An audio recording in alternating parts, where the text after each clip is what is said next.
Somewhere out there is a stranger you've never met who will never meet you, who is quietly deciding what you're allowed to believe. Not through an argument, not through evidence, just by being part of your group. Researchers measured this across 105 different groups in society, and the single biggest predictor of which prejudices someone was willing to admit to holding wasn't their politics, their upbringing, or the facts in front of them. It was one thing: what they believed the people around them already thought. The correlation was 0.95, almost perfect. It's your friend John, and welcome to Passion Struck. I'm so glad you're here. Whether you're a longtime listener or someone who just discovered the show, thank you for pressing play today. Maybe you've built the life you were supposed to want, but you've quietly wondered why it still doesn't feel like enough. If that's you, you're in the right place. Every week, I sit down with the world's top scientists, researchers, and thinkers to uncover what it actually takes to build an intentional life that matters. Thanks for joining me. Let's get into it.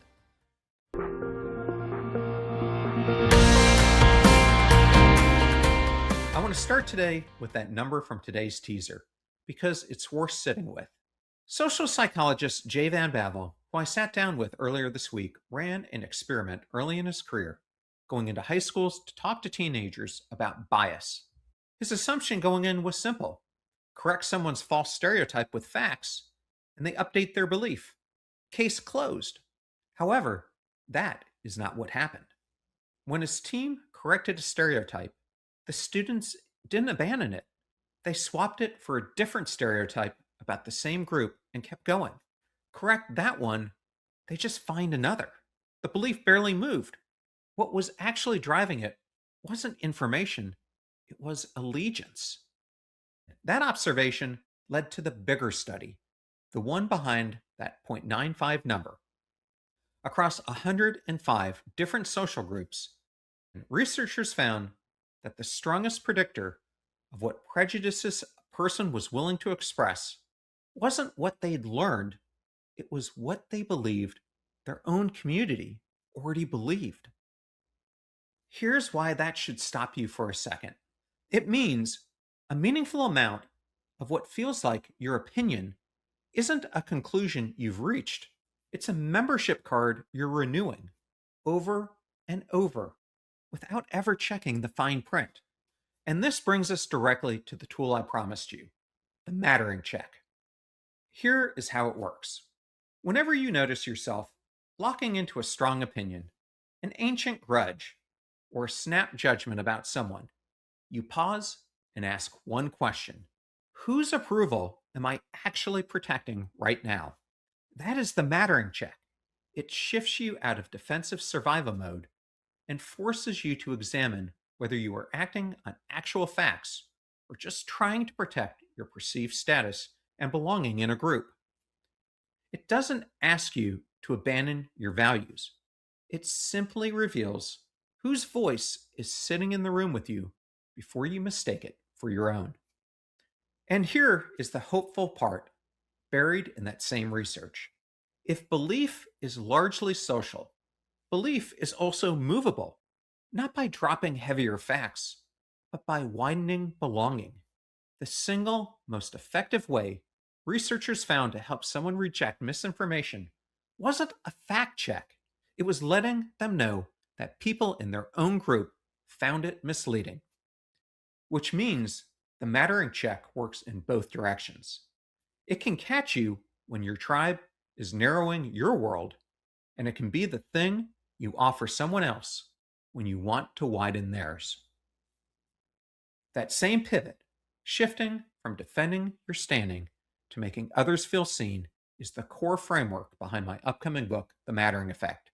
It's how we transform an ancient survival instinct into a force that builds people up instead of shutting them out. So, 105 groups, one number, 0.95, and one question to run against it: whose approval am I protecting? Now let's talk about what happens when there's no one left to protect it for. We tend to talk about loneliness like it's just a mood, a quiet, sad feeling that settles in on a Sunday night. But my friend, Dr. Gordon Flett, one of the world's leading researchers on this topic, argues that what we're actually experiencing today isn't just a loneliness epidemic, it's an epidemic of antimattering. Antimattering isn't just being by yourself, it's the deep, terrifying feeling of being invisible. It's looking around a room, a workplace, or even a family dinner and feeling like you are unseen, unheard, and completely non essential. It's the belief that if you didn't show up tomorrow, nobody would notice and nobody would miss you. When your mind locks into antimattering, your nervous system interprets that invisibility as an active threat. It puts you on high alert, making you retreat, harden your stance, and assume that every neutral interaction is a sign of rejection. Now, run the mattering check against that feeling. When antimattering creeps in and whispers, "You don't matter here, so why bother?" You pause and ask, whose approval am I actually protecting right now? And am I really invisible or am I just hiding? Here is the leverage Gordon Flett points out. Because our need to matter is universal, our sense of significance can be activated fast. You don't have to wait for someone to come validate you. You can break antimattering instantly by extending mattering to someone else. Take a city like New York this past year. The Knicks, long suffering underdogs, went on an improbable championship run. And something happened that longtime residents said that they've never seen before. Strangers high fiving each other on the subway, entire blocks singing together, watch parties spilling onto the sidewalk. Researchers call this collective effervescence, collective joy, and it isn't just a nice feeling. During that run, overall crime in the city, especially violent crime, actually dropped.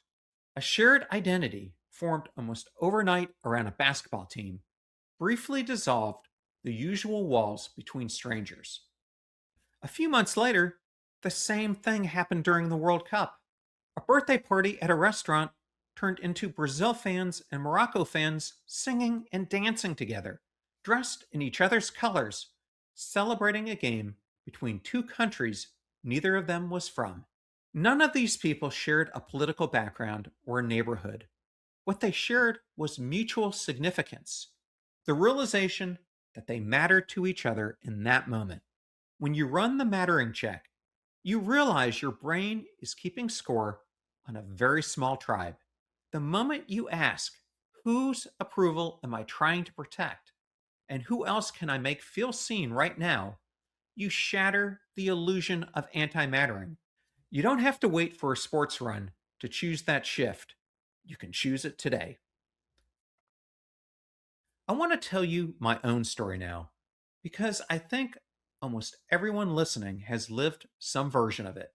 And because Neil Shore, who I sat down with yesterday, told me almost the same identical thing happened to him, which is exactly why I wanted to share mine. I was young, running one of my first real team meetings. A colleague about 10 years older than me pulled me aside afterward and said one sentence: "You're really powerful, John." And then she walked away. I was mortified. I spent the next few months trying not to be powerful, softening myself, over including people, forcing team outings, second guessing every word I said in meetings, because I decided instantly and without checking that powerful was an insult, that she meant I was overbearing, domineering, too much. Months of a problem I manufactured myself. Finally, I couldn't take it anymore, and I asked her directly what she'd meant. Her answer stopped me in my tracks. "You sit tall in your chair. You explain things clearly. You have this patience about you. It's empowering." That's all she said. That's all she meant. A compliment. I'd spent months at war with a threat that never existed. Here's the part that made me want to build this whole episode around it. I never once asked myself the mattering check in real time. I never asked, whose approval am I protecting right now? Because if I had, the honest answer would have been hers. And I don't even know what she actually thinks.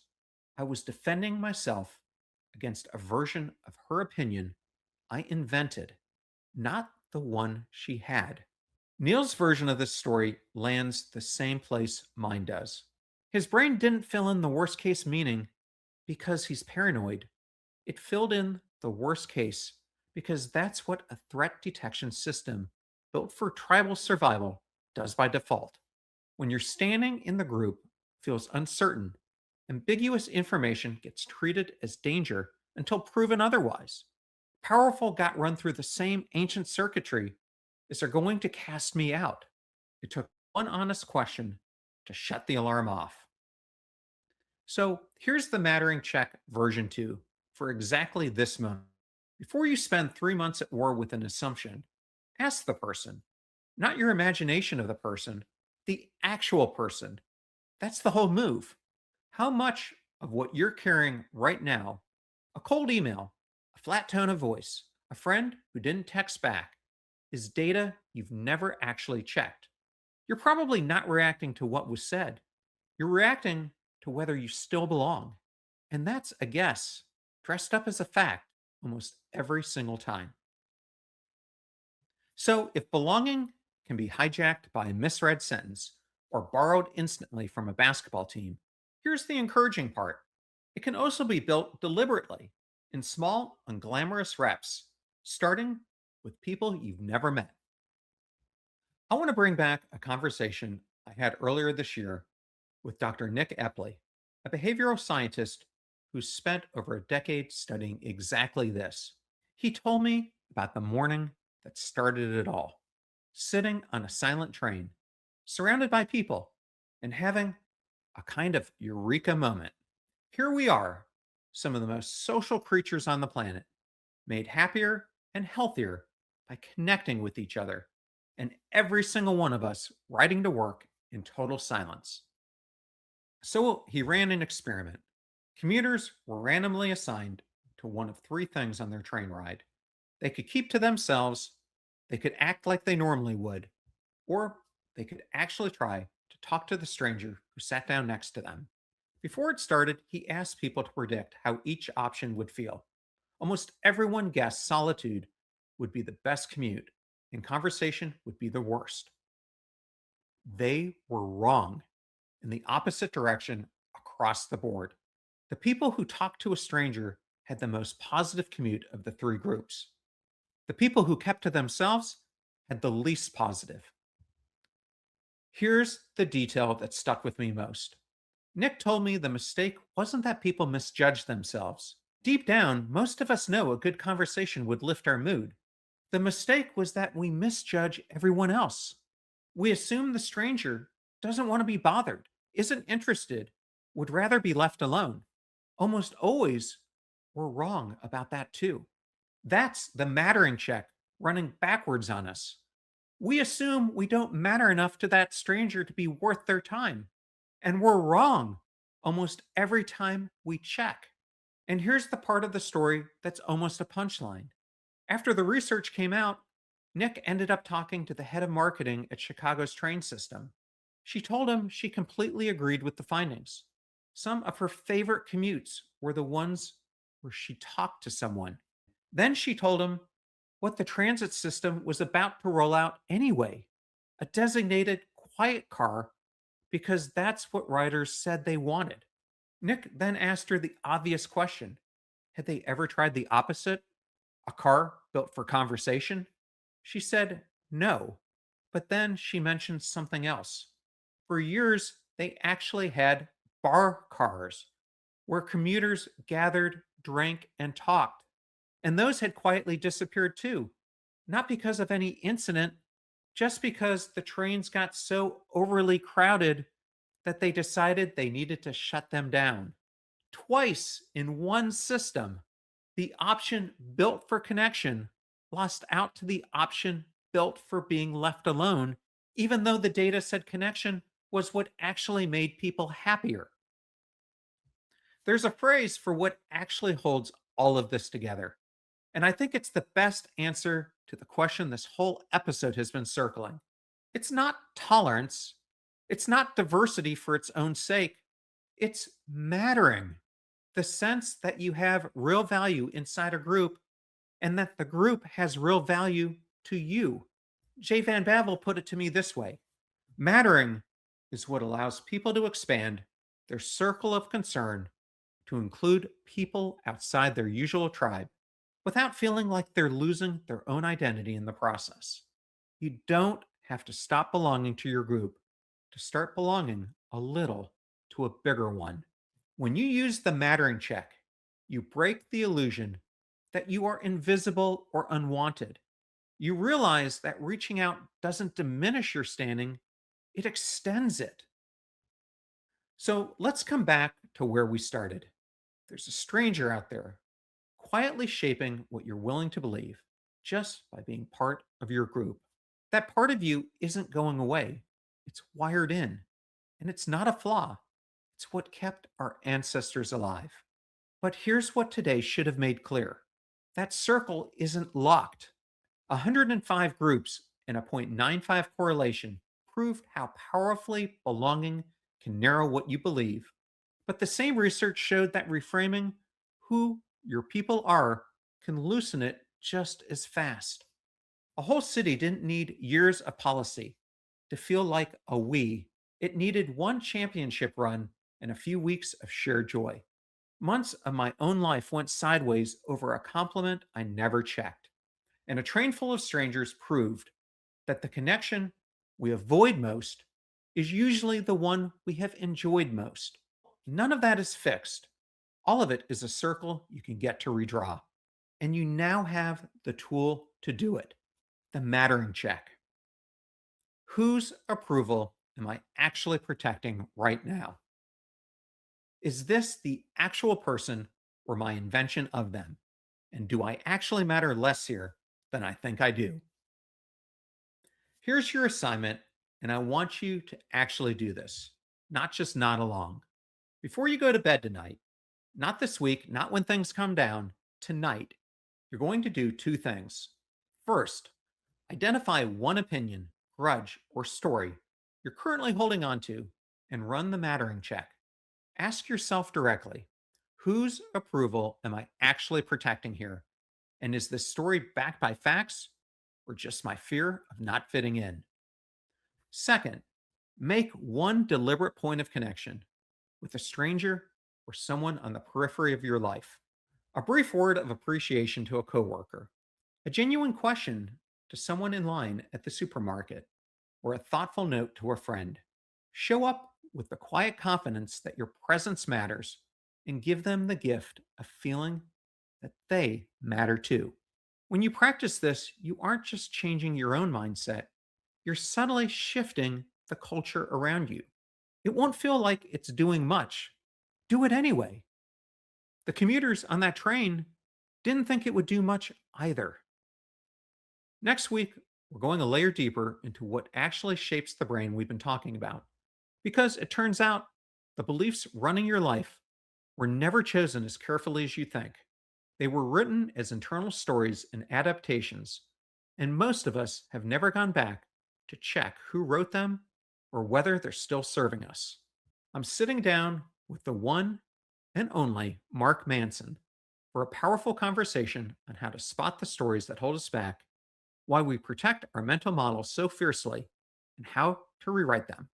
That's next as we continue the Adaptive Brain Week 3, the stories we believe. For a human to actually be different than they were before, it requires you to do one of two things. It requires you to behave in ways that are new and uncomfortable, or it requires you to let go of beliefs and perceptions you had about yourself, which is also not fun because that's a form of grief. By definition, change requires either destruction of former behavior or former identity. Both of those things suck. If you're smiling about it, it probably didn't really change your life. If today's episode changed how you think about who let define you, share it with someone who needs to hear that their circle isn't as fixed as it feels. Follow Passion Struck on Apple Podcasts or Spotify, subscribe on YouTube, and find this week's companion workbook through the Ignited Life on Substack. For more strategies on how to build a life of genuine significance, pre-order my new book, The Mattering Effect, available now wherever books are sold.